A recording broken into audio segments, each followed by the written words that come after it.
In a small coastal village where the waves whispered secrets to the night, there lived a pastor named Peter, a man known for his fiery prayers and unshakable faith. But one stormy night, something unholy rose from the deep. A mermaid, her eyes glowing like liquid moonlight, appeared before him with a desperate plea. "Help me, and I will bless your life beyond measure." At first, Pastor Peter thought it was a vision, a trick of the sea. But when his church bells rang on their own and the tides carried gold to the shore, he realized something divine. Or perhaps dark had taken notice of him. Yet every blessing comes with a price. And when Pastor Peter tried to break the deal, the ocean came for its debt. Before we dive into this mysterious folktale, make sure to like, subscribe, and share this story with someone who loves African legends as much as you do. Every click helps us keep these timeless stories alive. Now, take a deep breath, because what Pastor Peter discovered beneath the waves will leave you speechless. In the quiet fishing village of Adonko, dawn always came with the smell of salt and prayer. Fishermen rose before the sun, women sang by the shore, and Pastor Peter's church bell was the first sound to echo across the waves. Pastor Peter was not an ordinary man. His prayers were known to calm tempests. His voice could shake sinners awake. And his words carried hope like the wind carried the scent of rain. But even men of God can feel the weight of emptiness. Though the church grew, his faith sometimes wavered when the tides brought fewer fish and more famine. One evening, after a long day of fasting, Pastor Peter walked to the beach. The sea looked angry that night, roaring, restless, alive. He stood at the edge of the surf, whispering verses under his breath. That was when he saw it, something glowing beneath the waves. At first he thought it was a lantern lost from a fishing boat. But as it drew closer, the light moved like a heartbeat. Then came the shape, slender arms, silver hair, and eyes that shimmered like blue fire. A mermaid? "Not be afraid," she said, her voice rippling through the wind like a song. "I have watched you, man of faith. You called to heaven, yet you are unheard." Peter froze. The Bible in his hand trembled. "You are not of God," he whispered. "I am not of your world," she replied softly. "But even spirits of the sea know mercy. Help me, and I shall bless your land. Refuse, and the sea will take what it is owed." He wanted to run, but curiosity no. Desperation routed him to the sand. "What do you want from me?" he asked. The mermaid's gaze deepened. "A promise," she said. "I will give you abundance. Fish in your nets, wealth in your hands, peace in your village. In return, you will bless the sea once every full moon with prayer and with truth." Pastor Peter blinked. "Truth? The truth of your heart," she said. "When the moon is full, you must stand by the water and speak what burdens you most. Secrets unspoken poison the waves. Promise me this, and I will protect your people." It sounded strange, almost harmless. And yet her voice was music, her presence holy and haunting all at once. So he agreed. He knelt upon the wet sand and raised his hands. The sea calmed, the storm clouds rolled away. The moon broke through, casting silver over the water like a blessing. From that night, Adonko changed. The fishermen's nets overflowed. The children no longer cried from hunger. The church grew richer, its walls painted with new color, its pews filled with grateful hearts. They called it a miracle.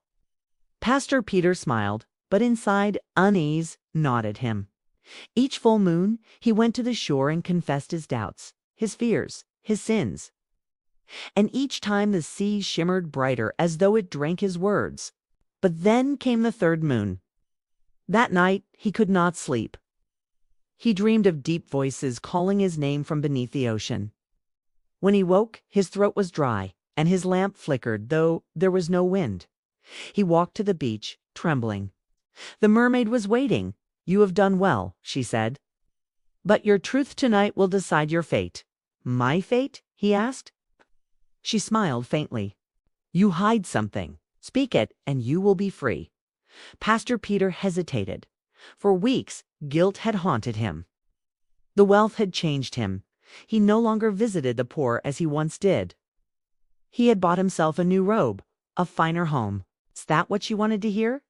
He opened his mouth, but fear stopped him. I I have no sin to confess tonight, he lied.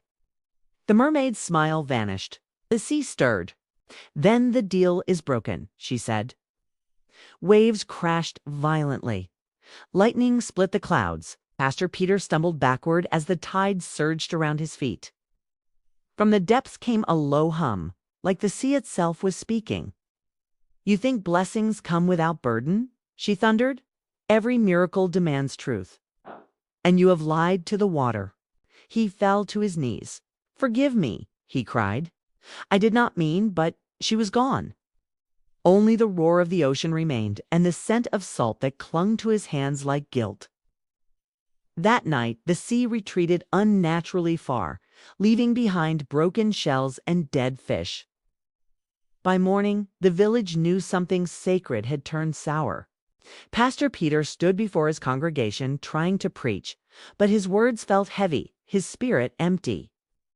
And from the window behind the altar, he could swear he saw the sea rising again slowly, silently, waiting. The next morning, the villagers gathered by the shore. The sea had pulled back so far that the ocean floor lay beer-cracked, dry, and littered with dying fish. The people whispered, some prayed, and all eyes turned to Pastor Peter. What has happened to the sea? They asked. Peter had no answer. He simply stared at the horizon, where dark clouds were gathering again. By evening, strange things began to happen. Village well turned bitter. The fishermen's boats refused to move. And at night, people swore they heard singing beneath their floors soft. Mournful melodies rising through the earth like trapped souls. Pastor Peter prayed. He fasted. But his heart was heavy, for he knew what the mermaid had said was true. The deal was broken. On the 7th day, he went back to the beach. The air was cold. The sand felt alive beneath his feet. He fell to his knees and shouted, Spirit of the sea, forgive me. I have come to make things right. The waves stilled for a moment, then parted. And from the deep the mermaid rose again, her eyes no longer soft and kind, but endless and stormy, like the heart of the ocean itself. You broke your promise, she said quietly. You lied before the moon. I will make it right. Peter cried. Take the gold, take the church, take anything but my people. Her gaze flickered with sorrow.